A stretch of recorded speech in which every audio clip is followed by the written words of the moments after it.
Hello दोस्तों, स्वागत है आप सभी का आपका अपनी चैनल बेसिक नॉलेज में। तो कैसे हैं आप लोग? आशा करता हूं सब मस्त है, स्वस्थ हैं और पढ़ाई बहुत ही जबरदस्त तरह से कर रहे हैं। जी हाँ दोस्तों, याद रखिए हो चुका है आगाज रण का, युग बदलने की तैयारी और जीत उसी का होगा जिसका संघर्ष जारी। जो मेहनत कर रहा है, जो पढ़ रहा है, जो रेगुलर रिवीजन कर रहा है, उसी का मेहनत बिल्कुल काम आएगा। जो सो रहे हैं, बिल्कुल पढ़ नहीं रहे हैं, उसका तो फिर क्या ही कहना।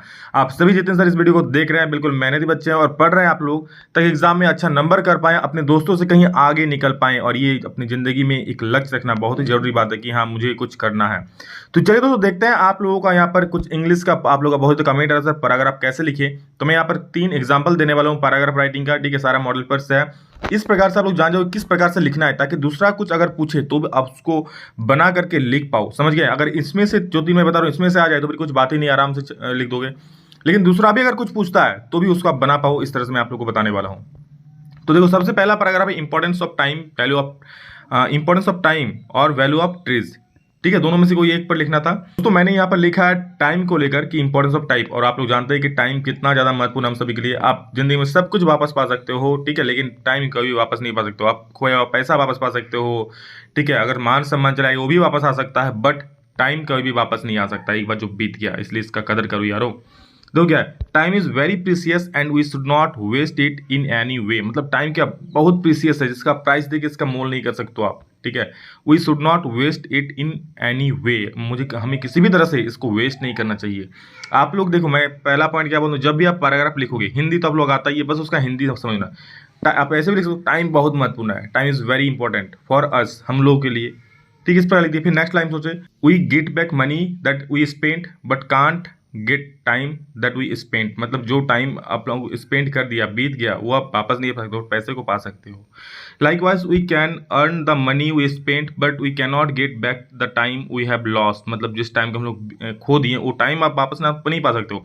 बट जहाँ जो मनी आप अगर क्यों स्पेंड, तो मनी को वापस पा सकते हो, बट टाइम कभी भी नहीं। So this makes the time more valuable then money. मतलब इससे क्या पता चलता है कि टाइम, इससे ये जो चीज़ है ये टाइम को पैसे से भी ज़्यादा महत्वपूर्ण रखता है। क्योंकि है वक्त है तो सब कुछ है ना, कहते हैं कि अपना अपना वक्त होता है, उसी टाइप का। Hence we should utilize the time in the most possible way. और हमें इसीलिए अपना टाइम को क्या बहुत ही मतलब सही तरीके से यूज़ करना चाहिए। आगे देखो क्या है कि this the most valuable and precious thing in the world. यहाँ पर दिस इज लिखना, ठीक है, this is the most valuable and precious thing in the world. पूरे मतलब दुनिया में ये टाइम जो है सबसे वैल्यूएबल चीज़ है। Also we should use it for our good as well as for the good of others around us. और इस चीज़ को हम लोग अपने अच्छे के लिए तो यूज़ कर ही सकते हैं, दूसरों के लिए अच्छे यूज़ कर सकते हैं। ठीक है, टाइम, क्योंकि टाइम को अगर सही से यूटिलाइज करोगे तो आपका अपना अच्छा होगा। ठीक है, this will help us and the society to progress towards a better tomorrow. और टाइम ही क्या करता है, हमारे सोसाइटी को एक अच्छे कल के लिए अग्रसर करता है। अगर आप सही का समय का सही से यूज़ करते हो, अगर समय का सही से यूज़ नहीं करोगे तो आप दिन ब दिन नीचे गिरते चले जाओगे। अगर वही समय का सही से यूज़ कर लिया आप, ठीक है, इधर उधर बिना वेस्ट करके, तो आप बन जाओगे। इसलिए कहता है ना कि आप लोग का एग्जाम है, अच्छा अभी समय है पढ़ने का, पढ़ लो, इधर तो ज़्यादा मत घूमो। Moreover we should teach our children the importance and value of time. हमें अपने बच्चों को भी क्या टाइम का वैल्यू के बारे में समझाना चाहिए। Also wasting time will only lead you to cause an issue to you and the people around you. ठीक है, और क्या ऑल्सो मतलब टाइम अगर आप वेस्ट करते हो तो सिर्फ आपके सामने क्या कॉज ही अराइज होगा, इशू ही प्रॉब्लम से अराइज होंगे। अगर टाइम को आप लोग वेस्ट करते हो तो आपके लिए भी और आपके आसपास जो लोग होंगे उसके लिए भी। समझ गए? तो बस इस तरह से आप लोग पहले हिंदी समझ लेना।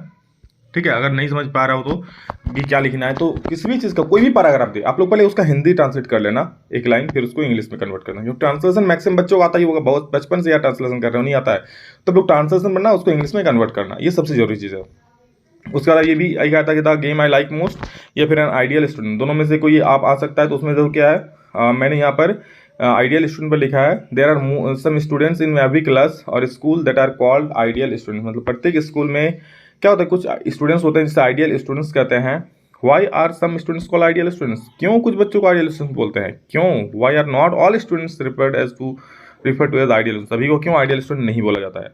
What characteristics make a student to be called an ideal student, ऐसा कौन सा उसमें गुण होता है, कैरेक्टरिस्टिक्स मतलब गुण होता है। ठीक है, कि उसे एक आइडियल स्टूडेंट बनाता है? The simple answer to this question is that every students can not be all called an ideal students. इसका सिंपल सा छोटा सा जवाब है क्या कि सभी विद्यार्थी आप लोग का आइडियल विद्यार्थी नहीं हो सकता। Students who are obedient, respectful and disciplined, जो ओबीडियंट होगा, जो रिस्पेक्टफुल होगा, जो रिस्पेक्ट करेगा, जो डिसिप्लिन रहेगा, aim oriented and their lives are punctual is called is होगा, ठीक है, इज कॉल्ड आइडियल स्टूडेंट्स।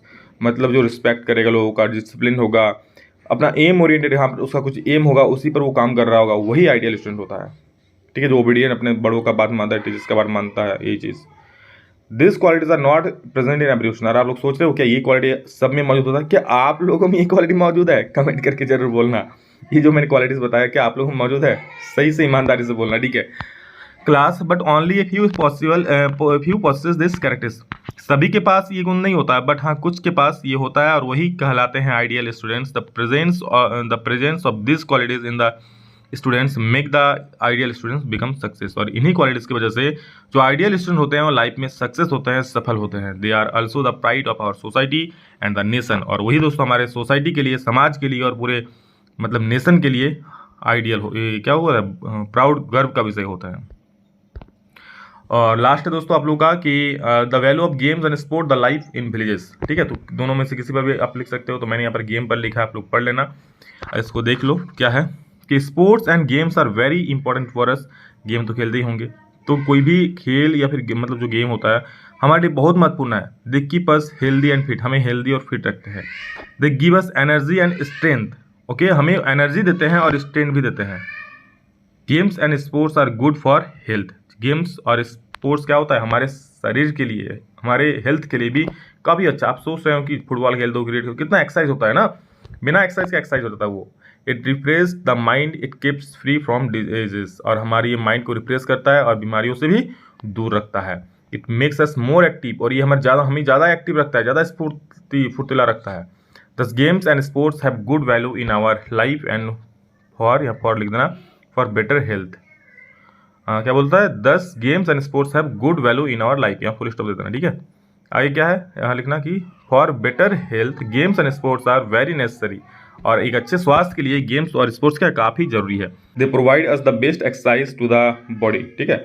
और ये हमारे बॉडी को बेस्ट एक्सरसाइज, अब मैंने कहा ना कि बिना एक्सरसाइज का एक्सरसाइज प्रोवाइड करवाता है। गेम खेल रहे हो, क्रिकेट खेल रहे हो, फुटबॉल खेल रहे हो, कबड्डी खेल रहे हो, thus the whole body become active. Physical exercise is very useful for digestion. और जो फिजिकल एक्सरसाइज होता है, जो हमारे खाना खाते हैं उसको पचने के लिए भी काफ़ी ज़्यादा जरूरी है। In this way they not only refresh our mind, हमारे सिर्फ माइंड को ही रिफ्रेश नहीं करता है, but also improve our digestion. हमारे डाइजेशन, तो मैंने कहा ही अभी कि डाइजेशन को भी इम्प्रूव करता है। माइंड को तो रिफ्रेश रखता ही है। आप देखेंगे कि डेली एक्सरसाइज करते हैं तो उसका माइंड कुछ अलग ही रहता है, ठीक है। और घर में पड़ल है, सुतल है, एकदम बिना कुछ नहीं कर रहा है, चलो भाई उठ रहे हैं, एकदम संडा के संडा सो रहा है एकदम, तो फिर समझ सकते हो कि उसका दिमाग भी वही सोता होगा हरदम। They make the student more active and healthy. अगर वही करें, अगर आपका दिमाग कम चलता है, समझ में कम आता है, तो यार दौड़ो, दौड़ने से दिमाग में ऑक्सीजन मिलेगा, माइंड स्फूर्त होगा, तेज होगा, बिल्कुल घोड़े की तरह तेज भागेगा। और आप लोग का दिमाग भी तेज, दिमाग तो तेज होगा ही, साथ में शरीर भी में भी स्फूर्ति आएगा, ठीक है, एक्टिव बन जाओगे।